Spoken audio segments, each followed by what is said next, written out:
Mas e aí? Faz tempo que essa guerra tá rolando, né? Putin já tá meio sem opções, assim, né? Ele tá meio que... Ele concluiu as revistas lá. O que tá acontecendo agora na Ucrânia, cara? Então, o que tá mais pegando assim agora no momento é que a Rússia tá acusando a Ucrânia de estar desenvolvendo as chamadas bombas sujas. Você já ouviu falar isso? Eles misturam radiação com a bomba e aí tem o efeito da radiação de uma bomba nuclear, mas sem a destruição. Mas sem a destruição, exatamente, né? Só que assim, não sabe se isso realmente está acontecendo, porque essa guerra que está acontecendo mais do que todas, ela é a prova que as guerras hoje não são guerras normais só, elas são guerras híbridas. O que é uma guerra híbrida? É que vem de todos os lados, vem de ataque, vem de propaganda, vem de sanções econômicas, né? E a Rússia, ela sabe trabalhar muito bem com a questão informacional, com essa guerra de propaganda. Pô, tem denúncias aí de interferência no Brexit, nas eleições americanas, com propaganda em Facebook e tal. Se precisar, eles até matam o jornalista, põe numa mala. De fato. É comum acordar envenenado, assim, na Ucrânia, na Rússia, às vezes. É comum. É difícil. Não pode falar mal muito do governo Putin, que às vezes pode acontecer umas coisas erradas. Vai te dar uma dor de barriga fatal, né? Exato. E aí eles começaram uma propaganda que a Ucrânia está desenvolvendo bombas sujas.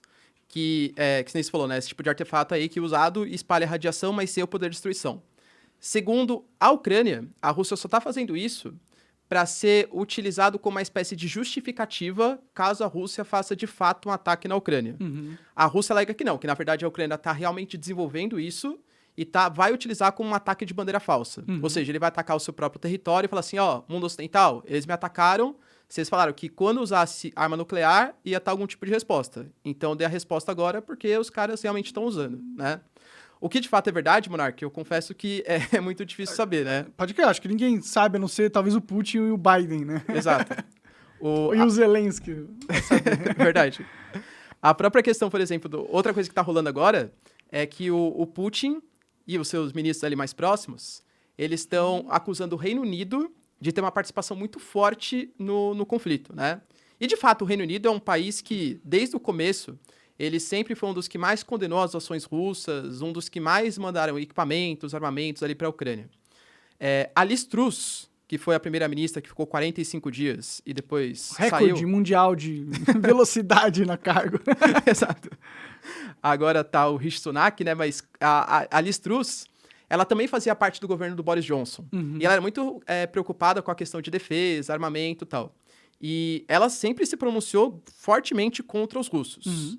Segundo a Rússia, existe um áudio que foi divulgado entre a Liz Truss e o Antony Blinken, que é um cara também dos Estados Unidos, de defesa, que depois que colou as explosões do gasoduto Nord Stream 1 e Nord Stream 2, a Liz Truss falou assim, it's done.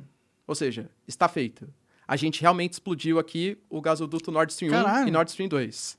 Eu não cheguei a ver o áudio, e eu acho que a Rússia também, eu procurei e não achei. Pode ser fake news. Eu não sei se ela já compartilhou isso, né? Se ela já divulgou isso. Mas a Rússia acusou o Reino Unido de atacar a Crimeia, de atacar o Nord Stream 1, Nord Stream 2. Caralho. Eles, inclusive, convocaram uma reunião do Conselho de Segurança da ONU, que, aliás, o Brasil faz parte nesse momento, né? Mas eles convocaram, mas acusaram o Reino Unido e tal. E são dois países que estão no Conselho vai rolar de Segurança. essa... Rolou ontem. Rolou ontem? Ontem. E teve alguma notícia saindo disso?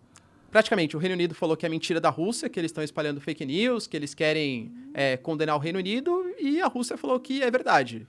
Falou que vai juntar provas e vai apresentar. Pode crer. Bom, teria que ser um país mesmo para destruir o gasoduto, né? Eu acho que qualquer indivíduo ou célula terrorista não teria um submarino para mandar um torpedo achar a posição da parada. Alguém foi, né? Achar que foi a Rússia que porque a Rússia já tinha o controle do gasoduto, não tem para que destruir. Mas eles alegam que pode... Por exemplo, a Ucrânia tem certeza plena que foi a Rússia. Porque eles falam que eles se atacaram para condenar ainda mais a Europa e o mundo ocidental. Ou seja, falar, os caras estão aplicando sanções contra a gente, então a gente autoriza a interferir mais no território ucraniano. Pode crer. E de verdade, Monark, agora eles estão procurando qualquer justificativa para aumentar a interferência na Ucrânia, porque eles estão perdendo o território. Eles estão perdendo... Tem duas áreas que a Ucrânia está atacando mais, né? Se pegar uma mapinha da Ucrânia, em cima da Crimeia é o território de Kherson. Tem um rio lá que é o mais importante, corta a Ucrânia no meio, chama Rio Dnipro. Uhum. Da esquerda do Rio Dnipro, a Ucrânia vem avançando, e a regiãozinha também de Donetsk, mais ali próximo da Rússia mesmo, né? Hoje mesmo, a Ucrânia derrubou um helicóptero russo na região de Donetsk. E o Putin tá convocando os reservistas. Só que imagina, isso é uma coisa interessante também. Até agora, até um mês atrás, quem tava lutando no conflito era o cara que ele queria, de fato, lutar. O cara foi como voluntário, recebia um salário a mais e tal. Um exército profissional mesmo. Exatamente. É diferente de, sei lá, o Brasil tá em guerra. Eu sou reservista. Aí o Brasil vai lá e me convoca. Nada contra o Brasil, mas eu acho que eu não vou com muito amor, né? Eu não vou, eu também não iria, não. Tá maluco morrer na guerra pelo Brasil. E é isso que tá indo lá agora. E eles até, a Rússia tá fazendo uma tática, tá deixando esses caras um pouco mais na retaguarda. Entendi. Aí os mais profissionais estão indo mais pra linha de frente. Mas mesmo assim a Ucrânia tá retomando uma série de posições. Como que pode, né? A Ucrânia ganhar do exército russo, né, mano? E os caras falavam que o exército russo era foda. Eu acho que é mesmo, Monark, mas é que... Mas como que eles estão perdendo? É que a... Por que eles estão usando reservistas ser tão foda, tá ligado? Eu fico em dúvida, assim.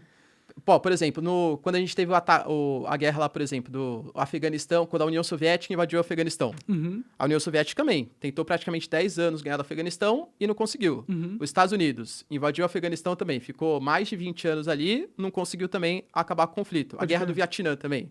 Os Estados Unidos era super mais poderoso, os caras perderam para comunista camponês lá no Vietnã, entendeu? É porque o sítio geográfico, né, o espaço, ele conta muito. Uhum. Eu sempre costumo falar, por exemplo, nos vídeos aí. Imagina que, sei lá, vem a China, super poderosa, e resolve invadir o Brasil, por exemplo. Aí começa a invadir São Paulo.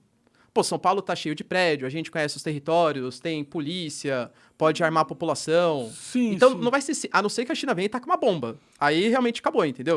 Ele pode só destruir o Brasil com bomba nuclear, né? Exatamente. Mas a Rússia, pelo menos, por enquanto, não tá usando esse tipo de tática, né? Só em infraestrutura, né? Que eles estão atingindo. Que é o que eles estão fazendo agora. Eu não sei, porque eles têm um exército russo lá, ucraniano lá. Por que eles não pegam um monte de avião e tacam fogo em tudo no campo de batalha, assim? Eu não entendo. Tipo, não que eu quero que isso aconteça, tá ligado? Eu não quero que ninguém morra. Pra mim, a guerra tinha que acabar amanhã, agora, instantaneamente, se desse. Mas, tipo, o que os russos, eles não querem, sei lá, parecerem tão malvados pro mundo? Será que é isso? Assim, parecer malvado, acho que já era, Já né? era esse barco, né? Já exato. foi embora. A questão é a resposta que o mundo ocidental pode dar pra isso. Entendi. Porque a Rússia tem medo da OTAN. Claro que tem, né? Deveria, né, ter, porque... Não, mas acho que tem ainda, Monark. Não, ele deveria ter. Tá, e deveria, entendi, né? E deveria ter mesmo, realmente, porque a OTAN é super poderosa. A OTAN, inclusive, eles estão aumentando cada vez mais posições próximos da área de fronteira com a Rússia. O caso clássico que tá agora, né? A Finlândia, por exemplo, junto com a Suécia, foi convidada a fazer parte da OTAN. Uhum. Só não entrou ainda porque a Turquia tem certas resistências à entrada dos dois. Mas, pelo que está sendo colocado, uma das condições para a Finlândia entrar, a OTAN está colocando como condicionante. Finlândia, a gente pode até pressionar a Turquia para vocês entrarem, desde que vocês instalem armas nucleares. E a Finlândia, ela tem 1.300 quilômetros de fronteira com a Rússia. Aham. Mas tem autodeterminação. Professor, pode fazer, por quê? Porque a Finlândia é um país independente, tem autodeterminação. Vamos tentar fazer o caminho contrário. E a Cuba também é autodeterminada. Sim, sim. E se a União Soviética, a Rússia, né, agora instalasse, sei lá, bombas nucleares em Cuba? Os Estados Unidos ia ficar de boa? Não. Entende? A gente tava de novo na Guerra Na crise Fria. dos mísseis, né? Exatamente. Sim. Se bem que a gente tá numa Guerra Fria, né? Tá, eu acho que a única diferença, assim, Tem vários cientistas que falam assim que a Guerra Fria de verdade ela nem acabou, ela só deu uma transformada. Faz sentido. A Rússia, no final dos anos 80, realmente perdeu, né, com o Gorbachev e tal. A década de 90, ela foi muito mal com o Boris Yeltsin. Não sei se você conhece o Boris Yeltsin. Eu não manjo tanto assim. Ele foi um cara que ele foi responsável pela abertura econômica, assim, da Rússia, né? Pode crer. Ele privatizou uma série de empresas, ele fez parceria com os Estados Unidos. E eu acho que, dentro da geopolítica, imagem conta demais. Meu pai, eu nasci em 90, né? Então eu não peguei esse momento aí de queda do Muro de Berlim. Pode crer. Mas meu pai falava pra mim, Ricardo, quando a gente tinha, sei lá, 1985, 86, o mundo não é como é hoje, que a informação circula, acontecem momentos. Tinha aqui no mundo, você tinha duas superpotências, União Soviética e Estados Unidos, e pra sempre ia ficar assim. Uhum. Não tinha essa crise da União Soviética. Então, até a década de 90, a União Soviética era tão poderosa quanto os Estados Unidos. Pode crer. Aí, chega na década de 90, assume o Boris Yeltsin. O Boris Yeltsin, depois até procura no YouTube, coloca assim, melhores momentos Boris Yeltsin. O cara tinha um sério problema com bebida, Então, ele ia falar, por exemplo, ele tropeçava, ele arrotava quando ia dar declaração. O cara era meio, né? E eu lembro que teve uma entrevista que eu vi pelo YouTube, que tava o Bill Clinton, que era presidente dos Estados Unidos na época, do lado do Boris Yeltsin.